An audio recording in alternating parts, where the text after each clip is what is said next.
días, mis amigos, mis hermanos, mi familia. Qué gusto volver a estar nuevamente con ustedes. Estamos en el último día, viernes 8 de enero, nuestra lección 2. Fue una semana muy interesante. Les invito a que sigamos estudiando, síganos acompañando para poder seguir aprendiendo más de nuestro Señor Jesús. Amén. Les invito a que antes de buscar nuestra lectura bíblica, quiero decirles el título: para estudiar y meditar. Hoy es viernes, tenemos que meditar, ¿verdad?, en la palabra de Dios. Amén. Amén. Les invito a que busquemos en Levíticos capítulo 16, versículo 30. Si tienen su Biblia a la mano, úsenla, y si no, escuchen que yo le voy a dar lectura. Dice: porque en este día se hará expiación para vosotros y seréis limpios de todo vuestro pecado delante de Jehová. Qué hermoso versículo. Ahora el tiempo que sigue es para el orador José Antonio Plata. Tiene su tiempo. Amén.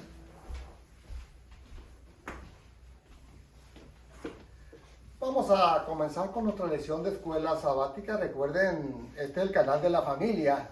Suscríbase. Y si les gusta el mensaje, permita que los niños le den el like al mensaje. Vamos a comenzar en esta hora y vamos a ir a la parte que sigue. Lección 2, viernes 8 de enero del 2021, para estudiar y ¿qué? Y meditar. Y meditar. Qué interesante es esto. Vamos a meditar de todo lo que hemos estudiado durante la semana. Bien, vamos a ir a la primera parte. Dice aquí, lección 2, viernes 8 de enero, para estudiar y meditar. Adelante, Luz. Las prácticas inicuas habían llegado a prevalecer de tal manera que entre todas las clases, que los pocos que permanecían fieles a Dios estaban a menudo a punto de ceder al desaliento y la desesperación.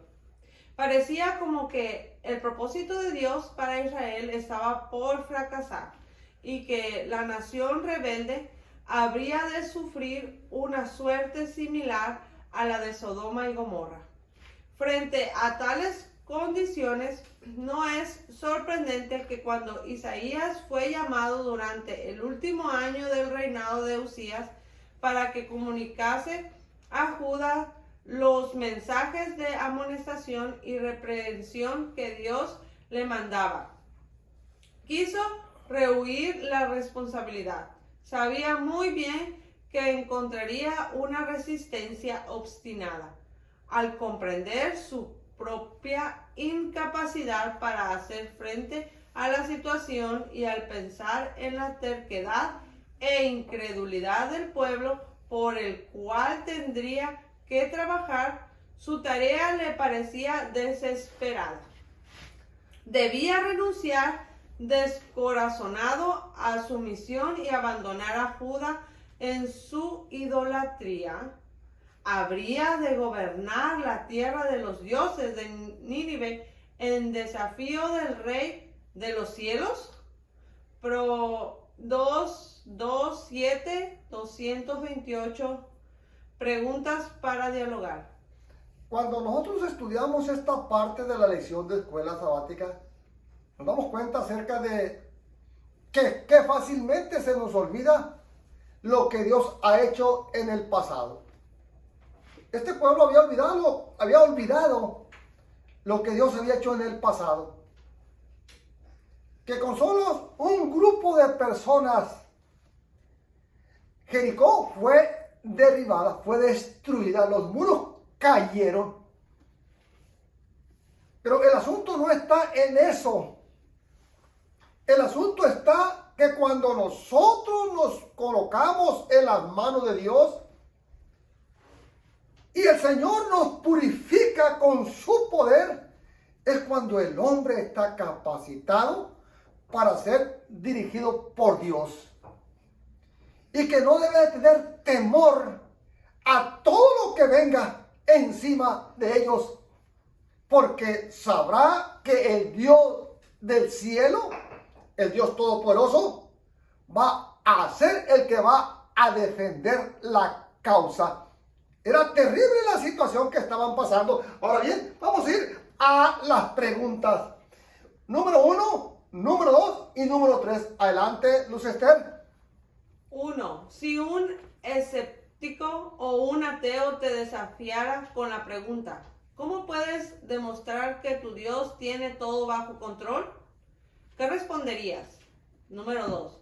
Si Dios tiene todo bajo control, ¿por qué sufren los inocentes? Isaías capítulo 1, versículos 19 y 20. Significa que en la vida actual se supone que solo a los que son fieles a Dios les suceden cosas buenas y solo los que se rebelan les pasan cosas malas. Compara con Job 1 y 2. En Salmos 37, 73 podemos conciliar nuestra interpretación del carácter de Dios como las cosas malas que le suceden a la gente.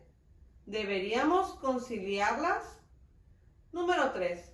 En Isaías 6, ¿por qué hay tantas conexiones con el día de expiación? Considera el hecho de que en ese día de juicio anual Dios purificaba a su templo, limpiando el pecado de la gente leal. Levíticos 16:30. Y eliminando a los desleales. Capítulo 23, versículo 29-30. Resumen en un momento de inseguridad, cuando la debilidad del liderazgo humano era lastimosamente obvia. Isaías recibió una gran visión del líder supremo del universo, petrificado por su ineptitud, pero purificado y fortalecido por la misericordia. Isaías estuvo dispuesto a seguir adelante como embajador de Dios ante un mundo hostil. Cuando vemos esto, nosotros nos damos cuenta acerca de qué frágil es el ser humano y con qué facilidad olvida lo que Dios hace y lo que Dios puede hacer. ¿Será por falta de fe? Por eso estamos estudiando el tema de Isaías. Y aquí tenemos las 3 preguntas.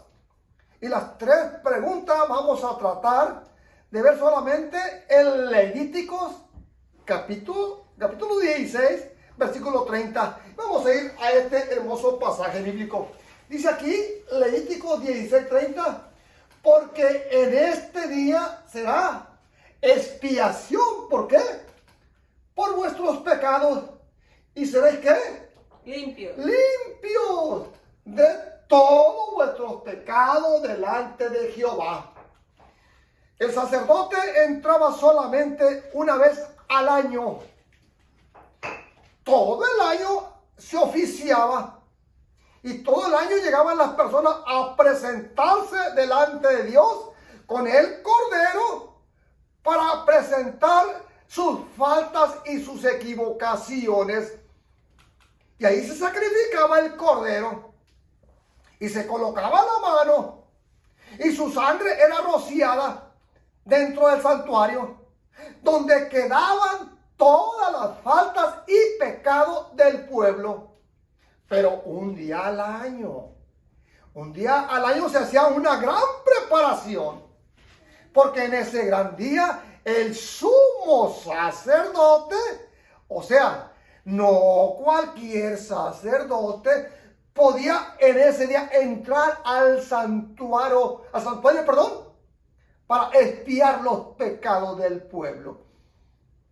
Esto quiere decir que en ese día era un día especial y todo el pueblo estaba atento a lo que iba a ocurrir en ese gran día. Como podríamos decir, el día del juicio. Adelante, Lucecita. Por ser este el día de la expiación, era necesario que cada alma cooperase en la obra de purificación. El sacerdote podía hacer expiación solo en la medida en que Israel confesaba sus pecados e imploraba la ayuda de Dios. Miren, qué interesante es esto. Esto es algo poderosísimo al estar estudiando este hermoso pasaje bíblico. Ahora bien, nuevamente el 30, Levítico dice 30, ¿y seréis qué? Limpios. Limpios de todos vuestros qué? Pecados. Delante de Dios. Esto era grandioso ese día. Era un día único en el año. Amén. Quiero decirte, hermano, que me ve y que me escucha. También ustedes que me ven y nos escuchan, y yo con toda mi familia, y todos los seres humanos de esta tierra, un día nos vamos a presentar delante de Dios. Y ese va a ser un día grandioso. Y va a ser un día único. Donde se va a decidir la suerte de cada uno de nosotros. Y eso va a ser terrible. Por eso es interesante que hoy te prepares.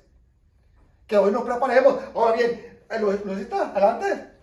Solo los pecados confesados, los pecados por los cuales los penitentes habían presentado sacrificio durante el año, eran los que podían ser expiados por el sumo sacerdote. Este día proporcionaba simbólicamente la oportunidad anual de lograr que los pecados fuesen borrados para siempre. Era el tiempo aceptable. Mire, qué interesante es cuando nosotros nos presentamos cada tarde, cada noche, cuando usted se va a dormir, cuando yo me voy a dormir. Y nos presentamos delante de Dios en esa noche para dormir. Y le confesamos a nuestro Dios todas nuestras equivocaciones y faltas cometidas durante ese día. Mire qué interesante. El cielo y los ángeles que anotan, o los ángeles que registran, pasan el informe completo a nuestro Dios. El Dios que ya lo sabía, ya lo escuchó. El Dios que ya los está aceptando. Por eso es interesante esto. Ahora bien, vamos a ir a la última parte. Vamos a ir ahora a Levítico 23, 29. Porque toda persona que no sé qué afligiere en este mismo día será cortado de su pueblo. Esto era un requisito que todos tendrían que presentarse en ese gran día. Un día muy grande para el pueblo. Adelante, Luisito. Este era el único día de ayuno obligatorio. Versículo de Hechos, en Hechos capítulo 27, versículo 9. Era un día solemne en Israel. En hebreo se le llama sábado de sábados. Sábado de sábados. Y la traduce día de descanso absoluto. En Levítico 23, 32 era el único día fuera del sábado semanal en que se prohibía todo tipo de trabajo. Cuando escuchamos esto nos damos cuenta qué grande ese día era. Ahora bien, vamos a ir y con esto terminamos. Levíticos 23:30. Volvemos al 23:30. Y cualquiera persona que hiciere trabajo alguno en este día, ¿yo qué? ¿Qué dijo Dios? Yo destruiré a la tal persona de entre su pueblo. Era un día grande. Era un día de descanso. Aunque no era el sábado del cuarto mandamiento, sino que era un sábado ceremonial, un sábado de fiesta. Y hoy el pueblo en ese día tenía que presentarse delante de Dios. Luz Esther. El día de la expiación era también un día de juicio, porque cualquiera que no afligía su alma era cortado. En el versículo de Génesis 17:14, Éxodo 12:15. Más aún, si un hombre trabajaba en ese día, Ujú. Dios lo destruiría. Era tan grande ese día porque era el día donde el pueblo se tenía que presentarse delante de quién. Delante de Dios. Delante de Dios. Hermano que me ve y que me escucha, por eso es interesante la lección de escuela sabática. Qué mensaje tan poderoso el día del viernes para terminar la semana con estas hermosas preguntas. ¿Cuál es tu situación en este momento? ¿O cuáles son tus problemas en este día? ¿Qué es lo que te aflige a ti? ¿Tus hijos? ¿Tu esposa? ¿Ya no quieren ir a la iglesia? ¿Ya no quieren asistir a la escuela sabática? ¿Qué es lo que está pasando en tu casa, en mi casa, en la casa de ustedes? ¿Qué será en el día del juicio? ¿Irás a ir solo, hermana, a presentarte delante de Dios? Porque tu esposo ya no quiso seguir luchando, no quiso caminar los caminos de Dios. Tus hijos se fueron por los caminos equivocados. ¿O qué es lo que está pasando hoy? El por qué esa grande indiferencia que existe en nuestros hijos, en nuestra familia. Yo quiero decirte en esta hora, quiéramos o no quiéramos, llegará el día que tendremos que presentarnos delante de Dios. Y ese día va a ser el día grande. Y en esta hora yo quiero decirte, no desaproveche la oportunidad de acercarte cada día a nuestro Dios. Que Dios te bendiga y te guarde. Señor bendito, te damos gracias porque tú eres bueno con nosotros. Gracias por tu Santo Espíritu y ayúdame para presentarme delante de ti cada día con el único propósito de alabar y glorificar tu santo nombre. Bendice a este canal de la familia. Bendice a todos los que nos ven y nos escuchan. Padre Celestial, protégeles y cuídales a todo este grupo de personas que nos estamos uniendo en este nuevo año para alabar y glorificar tu santo nombre. Gracias por tu Santo Espíritu en Cristo Jesús, Señor nuestro. Amén. Amén. Que Dios le bendiga y hasta la otra. Amén.